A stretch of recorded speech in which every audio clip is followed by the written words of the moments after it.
तब इस धरती पर एक ऐसा अंधकार छाया था जिसने हर खुशी को निगल लिया था। महिषासुर नाम का एक राक्षस था जिसका दिल पत्थर से भी कठोर था और जिसकी आंखों में केवल विनाश की आग जलती थी। महिषासुर का जन्म एक महिष यानी भैंस से और एक दानवी के मिलन से हुआ था।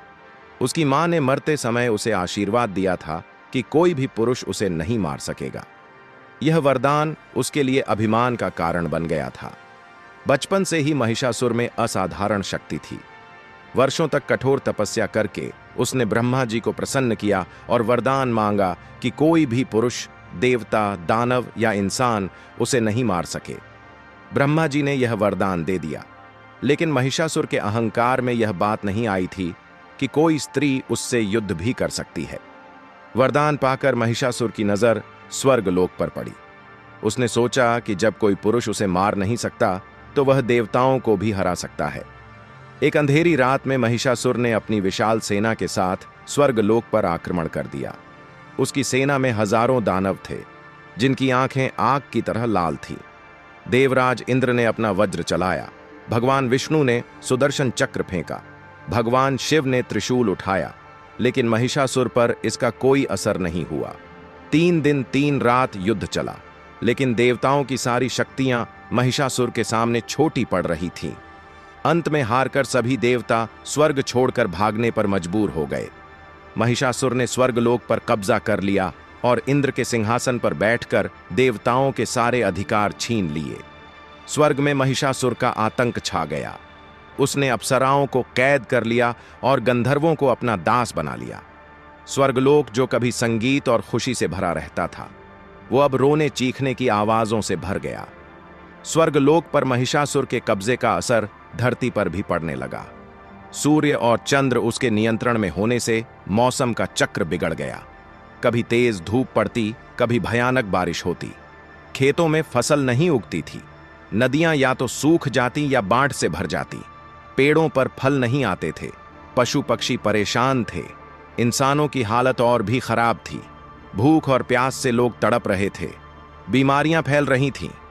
बच्चे रो रहे थे और माताएं उन्हें चुप कराने के लिए खुद रो रही थीं। सबसे दुखद बात यह थी कि लोग प्रार्थना करते थे, लेकिन उनकी प्रार्थनाएं स्वर्ग तक नहीं पहुंच पा रही थी। मंदिरों में पुजारी निराश होकर बैठे थे। लोग सोचने लगे थे कि शायद धर्म हार गया है। स्वर्ग से निकाले गए देवता इधर उधर भटक रहे थे। उनकी दशा बहुत दयनीय थी। जो कभी सुनहरे सिंहासनों पर बैठते थे, वे अब जंगलों में छुप रहे थे। सबसे ज्यादा दुख की बात यह थी कि धरती से लोगों की पुकार उन तक पहुंच रही थी, लेकिन वे कुछ नहीं कर सकते थे। एक दिन सभी देवता एक जगह इकट्ठे हुए। इंद्र ने कहा, हमने अपने अहंकार में यह नहीं सोचा था कि हम भी हार सकते हैं। विष्णु भगवान ने कहा, यह सिर्फ शक्ति की हार नहीं है, यह हमारी सोच की भी हार है। हमने सोचा था कि पुरुष शक्ति ही सब कुछ है। शिव भगवान ने कहा, ब्रह्मांड में जो सबसे बड़ी शक्ति है वो है शक्ति स्वयं, और शक्ति का रूप मां है। हमें मां की शरण में जाना होगा। सभी देवताओं ने निर्णय लिया कि वे आदिशक्ति मां भवानी के पास जाकर विनती करेंगे।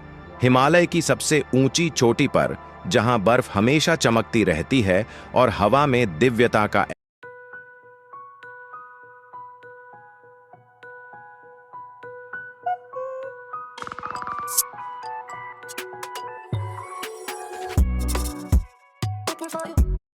आप कैसे विजय पाएंगी?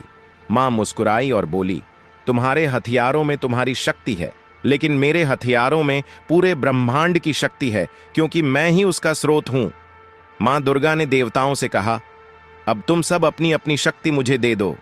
जब सारी शक्तियां एक हो जाएंगी, तब महिषासुर का अंत होगा। सबसे पहले भगवान शिव आगे आए।